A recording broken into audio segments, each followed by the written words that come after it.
As the most populous state in the country, California has always been seen as the land of golden opportunity.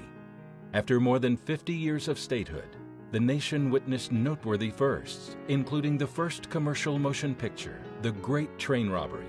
The Wright brothers flew their first airplane, and Henry Ford manufactured the first Model T. During that time, California's real estate industry reflected the disorder and fragmentation of the times. There was no real estate license law or State Department of Real Estate. Anyone could claim to be a real estate salesman, and in the early years, as the land of golden opportunity, some disreputable men sought more opportunities for themselves by taking advantage of the unknowing. That's when in 1905, a group of real estate men throughout the state first organized themselves into a loosely knit federation, with the goal of enhancing the reputation of the state's unethical real estate brokers, support state legislation favorable to those brokers' interests, unmask fraudulent realty schemes, and force disreputable brokers out of the business, all of which remain C.A.R.'s goals today.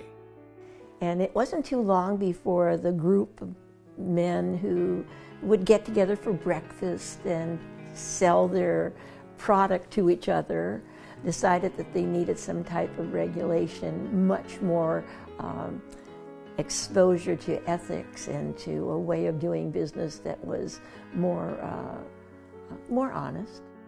Called the California State Realty Federation, the precursor to the California Association of Realtors, the group established standing committees to set association policy and help carry out the association's objectives. Members were becoming active at the state's capital, lobbying successfully for the Realty Licensing Bill, which was signed into law in 1919, and also established the State Real Estate Commission. Berkeley real estate broker Francis Ferrier was elected its first president, and in 1917, the group changed its name to California Real Estate Association. The 1920s saw the hiring of the group's first full-time employee, Glenn D. Williman, who traveled the state to recruit association members and served as state secretary for the next 25 years. In 1922, the first two standard forms were introduced, the authorization to sell and the deposit receipt. A women's division was founded later. By 1927, the organization had grown to more than 5,000 realtors, and at the end of the decade, Los Angeles, San Francisco, Oakland, and Pasadena were the largest local boards.